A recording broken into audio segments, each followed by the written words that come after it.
I boarded the Cleveland Avenue bus near 6 o'clock in the early evening of December 1st, 1955, to go home after I had worked at the Montgomery Fair Department store in the men's alteration tailor shop. I got on the bus and noticed that there was one vacant seat that was just back of what was considered the white section or the white seats. A black man, was sitting next to the window, and I took a seat next to him. Across the aisle, there were two women. So we went on from that stop to the next. A few people got on that.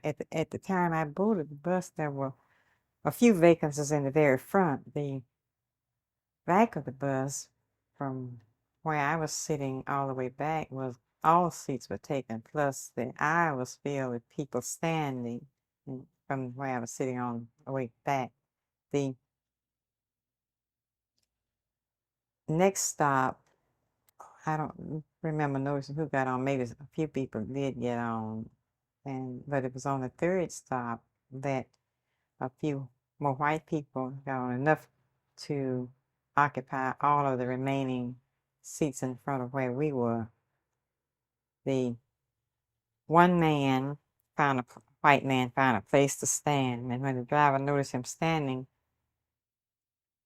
he asked us to let him have those seats, those front seats. He referred to them as front seats, but on his first request for the seats, didn't any of the four of us move. We just sat there just without moving, and he said, "Y'all better make it light on yourselves and let me have those seats." And when he spoke these words, the two women stood up and moved out in the aisle, and the man who was sitting next to the woman in the seat with me stood up. When he stood up, I moved my legs, but he just passed by me, and he did. The driver noticed that I was still sitting, and he asked me if I was going to stand up, and I told him no, I wasn't. He said, "If you don't stand up, I'm going to call the policeman and have you arrested." I told him to go on and call them, and that we didn't have any big exchange of words, because as soon as I told him I was not going to stand up, he got off the bus and left for a few minutes. Short while when he came back on the bus, he stood there in the step well in the front of the door and just sort of leaned on his elbow across this piece right there, something like that, just like this, and was looking back at the bus. But in the meantime, after he didn't drive the bus so often and had gotten off, there were a number of people who did get off the bus, and it wasn't quite as crowded. Some few asked for transfers, which he gave them, and some just got off without saying anything to him.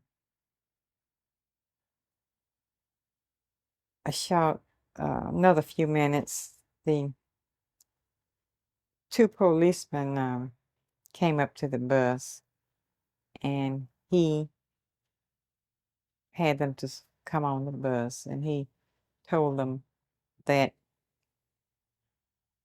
he needed the seats. And the other three stood up, but that one, he pointed at me and said that one did not stand up. So that was to indicate why he had summoned them. They walked down the aisle, a few steps down the aisle, and was facing me. And one of them spoke to me and asked if the driver had asked me to stand. I said, yes, he did. So he wanted to know why I didn't stand. And I told him I didn't think I should have to stand up after I had boarded the bus. Well, I didn't go into any detailed conversation with him. I asked one of the policemen who addressed me, "Why do you all push us around?" And he said, and I don't know, I'm quoting him. I don't know, but the law is a law and you are under arrest. And as soon as he told me I was under arrest, I stood up. One picked up my purse and one picked up my shopping bag. I had a small shopping bag we call tote bags. In fact, I had been out to pick up a few things at the store before I boarded the bus. And they walked, well, I got off the bus with them. And when I got off the bus, I asked them if I may have my purse and my bag, and they said yes. And they gave both of, well, one gave me one and one gave me the other. And they opened the squad car back door, and I got in and sat down. Why did you choose that point? Maybe you didn't choose it, but why did you happen to resist then? You know, at the time that you were sitting down on the bus, I mean, you knew what could happen. What went through your mind? Why did you decide that somehow today, that day, was a day you weren't going Well, it wasn't any special day or time, but I did feel it. Well, when he spoke the words, you better make it light on yourselves and get up. I did not feel it was going to make it any lighter for us to, well, for me, because I was the only person who was involved at that point. I was not acting on behalf of anybody else except myself in the way I felt then. And I did not think, I did not, didn't see where it was going to make it any lighter to get up then, because it was not going to improve the conditions that we were under. I didn't know what would happen or what kind of reprisal it would be, but I suddenly knew that it was not in keeping with conforming with the orders that he gave. And even though the ordinance, as far as I know, did not say that one person would have to stand up and be deprived of a seat for another race. As far as I can recall, the bus drivers did have police power to rearrange seating in keeping with racial segregation on the buses. But in this instance, it was not a matter of rearranging the seating. It doesn't matter of depriving 4 passengers, the 4 of us black people, for one white person to occupy a seat. I had worked all day and had hoped that when I did get the bus to go home, I would be able to be, sit and be as comfortable as I could en route home. And the tiredness was not all physical, because as I felt that as long as we complied with this type of treatment, it would not improve. And the only way that I could let it be known to the driver or whoever else would enforce this type of treatment, that it just didn't seem to be getting any better. And I had no other choice but to let it be known that it was against my will to be treated in this way. Mrs. Parks, were you surprised at all when people got behind what happened? I mean, your arrest triggered a boycott here. Were you surprised at what happened, or what did you think about it?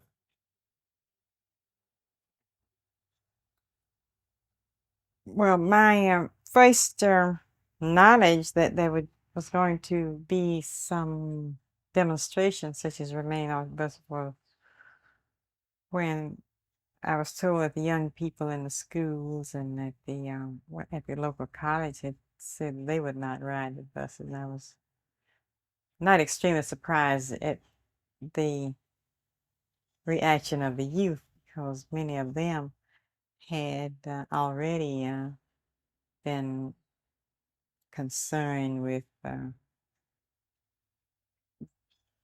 riding or sitting anywhere they wanted to on the bus. In fact, some young men who were members of the NAACP Youth Council would tell me that they would not take the back seat or would sit in front of the bus on some lines, and the driver didn't bother them in any way. It was quite an inspiration and quite, I felt very elated over the fact that the people had decided within themselves that they could and would take matters in their own hands and just not support the bus company, because that had been our problem so long, being the greatest number of patrons on the bus, of people riding, passengers, and actually keeping the bus company in business, and then being deprived of the same comfort and privilege that other people had, just did not seem what we should as a people do, because the officials could always say that if anybody tried to request and petition the company, well, and the city official, mostly city official, for better treatment or whatever, then they could always say, well, you must be satisfied because that's what you keep on doing.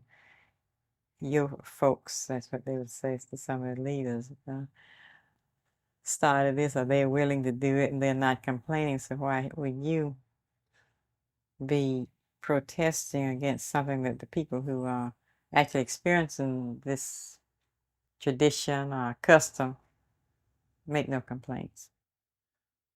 Was there ever a time when you thought that the boycott might not be successful?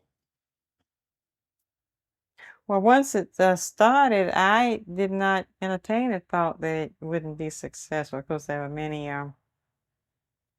things that were put upon us to end it, but each time they always managed to have the will and determination and the motivation to continue. What kinds of things did people Well, do? that was first right after we started, the black taxi cab companies were picking up people for just bus fare, whatever they would give them. And when the officials found this out, they threatened to take away that, revoke their licenses where they couldn't operate. And well, there were several. If you would do some research on it, that's hard for me to call all the names. There were times when they got these three ministers together and had them to make a statement that it would end on a certain time, and through the effort of Carl Rowan, who was at that time a reporter for Minneapolis Tribune, he got it over the United Press and called down to Montgomery, and many of the people who were the leaders, including Dr. Martin Luther King and many ministers and others, spent the Saturday night, the remaining part of the night, going around letting it be known that what would come out of the paper was not true. So then there were, well, the arrests were made of people who were driving in the carpool. Many times they would be arrested just because they maybe would accuse them of some traffic violation that they may not have been guilty of, or maybe in a minor violation that they would arrest them and take them to jail or something. Ms. Parks, a few news reports or writers at the time indicated that you were a longtime member of the NAACP. They just seemed to ignore that. Did that offend you? How did you feel about that? Did it offend me For them to ignore it? I don't recall. Mhm. I had been working as the secretary of the Montgomery branch of the NAACP, and at one time I was also the state secretary of the Alabama Conference of Branches, at least for a year when we first organized. And I was director, oh, not director, but advisor of the NAACP Montgomery Youth Council, Montgomery NAACP Youth Council. And I didn't recall that it, well, our branch has small membership, quite small. And it was difficult to get people to use use the NAACP as a vehicle. We were working on the implementing the 1954 Supreme Court decision outlawing racial segregation in the public schools that attorney, at that time, Attorney Thurgood Marshall had taken to the Supreme Court and won the case. That was what we were actually trying to do through NAACP. Has Montgomery, as far as you can see, has Montgomery changed since the boycott, and how has it changed if it has? Yes, there has been some changes, even though I don't live here. It is evident that people may move about. They have black bus drivers and they don't have the segregated seating on buses any longer, and many are holding positions in various places that they did not have opportunity to do, even in the store salespeople. And at the time I was working at the Montgomery Fair, I worked in the tailor shop, and the tailor, course, the black employees were only those who did physical labor. They didn't, there were no salespeople, and of course, everywhere the lunch counters and wherever they served food was segregated. If they could be served at all, they would have a separate place. But some places there was no accommodation for black people to be served in public places. But these days, there still seems to be a kind of feeling of hostility around Alabama, sometimes towards blacks, and around the South towards blacks. And also in the North and wherever we go. Yeah. Yes, I can't say why, because that is another question that has to be answered by those people who have that attitude. Now, why they have it is left with them and the way and their conscience. So when you think back on it, if you had to do it all over again, would you do it? Yes, I would.